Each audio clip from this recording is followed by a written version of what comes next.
Hello, everyone. My name's Jeremy.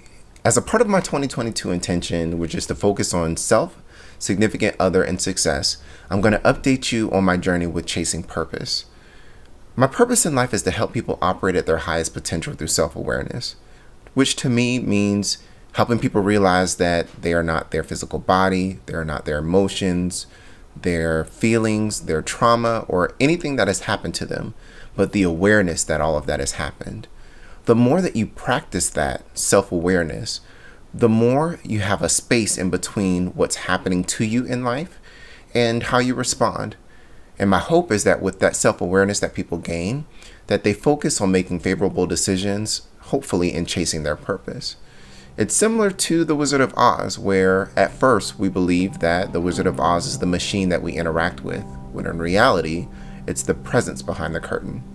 Today's video is about chaos. Let's get started.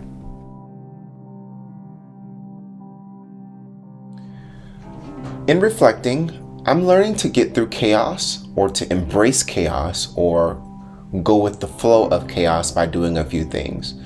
The first thing is pulling myself into the present moment by using grounding exercises. Basically what that means is you use your five senses, your touch of carpet, for example, your smell of a candle, your sight of a tree or a flower. When you focus on things that happen in the present moment, it puts a gap between what's happening to you, which is really for you, and how you respond. You need that clarity in order to shift your perspective or look through the right lens in order to see the circumstance or people for the hidden lessons that they are. The next thing that I'll say in embracing chaos is when you create that space to better operate from a place of self-awareness, in other words, looking through the right lens, you realize what you're triggered by. And identifying triggers is important because that trigger is ultimately traced back to a root, which is typically something that you need to bubble up in order to move forward. The root of that trigger could be trauma, it could be something that's generational, or it could be something that's unresolved that needs to be resolved in order for you to chase your purpose in a way that will allow you to obtain it and hold on to it for long term. To delve a little bit more into triggers, what I do consistently when I'm triggered by something is I meditate on my triggers. And what do I mean by meditate on my triggers? I dedicate specific time in my day, whether it's a few minutes, whether it's 30 minutes, an hour, however long I can dedicate, to really capturing or reflecting on the circumstance that I was triggered in and the people that were in that circumstance, if there was something, and what happened in that moment to trigger me. By doing that, I know who, what, when, where, and how, so that way when that trigger happens, I can respond better. If I'm triggered by something and it's maybe something that I need help with, in the past I've gone to a mental health professional, I talked to a close and trusted friend, or talk to a family member that's close and trusted. But it's important that once you create that space between what is happening to you, which is actually for you, you identify your trigger and you meditate on that trigger to bubble whatever's necessary up. So that way you can chase your purpose without any type of reservation. The part that I feel most people miss when they're in that circumstance with that person is looking at the lesson that is hidden within the circumstance and within people. People don't come into your life just because. You aren't put in certain circumstance just because. Of course, you have free will and you make choice, but consider that with there being over 7 billion of us on this planet, everybody has free will and everybody has choice. Maybe constrained or confined within the laws of the lands that they live in, but if you think about it, the choice that someone else make can set a course of events that happen, and through time and chance you will cross paths.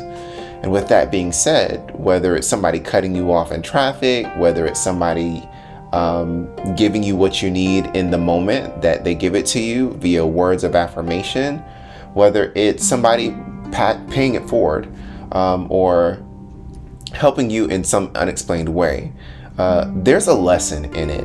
And when you look through the right lens, it's very easy for you to identify it. It may take some time, but it's very easy. And as you identify, learn, and apply that lesson, then chaos unfolds or continues to unfold in a way that suggests that you learning that lesson will help you move forward and then be able to continue to chase your purpose.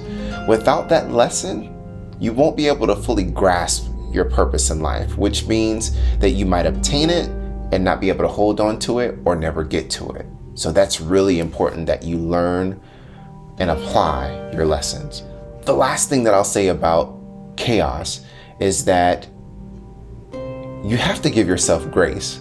Chaos is so unexplainable, it's so incomprehensible, yet it's divine perfection. When you don't give yourself grace, you try to control what's happening. The only thing that you can do is make the best decision in the present moment. And then when the next moment comes, make the best decision. Give yourself grace, knowing that you're doing the best that you can with what you have. Anything outside of that is not going to help the situation. Chaos is unexplainable. What you decide to do through your place of self-awareness can truly impact the way that life unfolds in a way that's favorable to you, especially when you're chasing your purpose.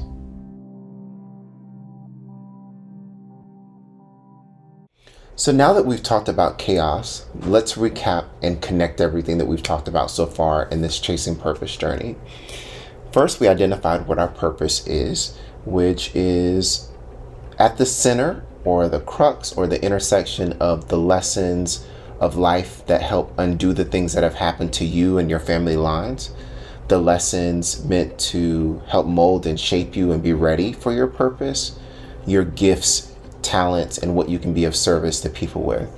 Once you mix all of those individual ingredients up to form the recipe of your purpose, that dish you can then give to people.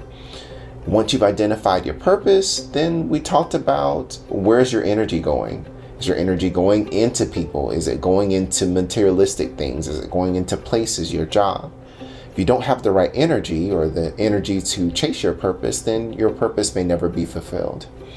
After that, we talked about self-care, which goes back to measuring yourself through self-awareness. Do you have the capacity to go out with friends? Do you have the capacity to be around people? Do you need to be around people to restore your energy level? Do you need to dedicate some time alone to reflect on the things that are happening in your life? Self-care is super important. The next thing that we talked about is embracing the no and changing your perspective. When you get a series of no's, it may mean a delayed yes or a redirection or the nod to change your perspective on something. Anytime that you hear no, it shouldn't be your trigger to be defeated. It should be your trigger to say, let me change my perspective and see things differently so that way I can continue to chase my purpose. Next, we talked about think long term. Every decision that you make in the present moment should be focused on obtaining that long-term goal of sustaining your purpose and having your purpose sustain you. So that way you can live a long, healthy, and fulfilling life. In the most recent video that we talked about before this video was trust the process. Circumstances and people bring about lessons in a hidden way that will help mold and shape you and ready you for your purpose in life. Trust the process and make favorable decisions from a place of self-awareness that will help you with chasing your purpose every time. And actually, I just realized I forgot one video, pressure. Pressure is intended to help you build stamina as you're chasing your purpose. It's very necessary. Chasing purpose is not easy. It doesn't happen overnight. And in fact, it's meant to help you build the stamina. So as you're trusting the process and allowing things to unfold, that pressure that you feel will help you, especially knowing that chaos has a positive intent if you change your perspective. Have a great day.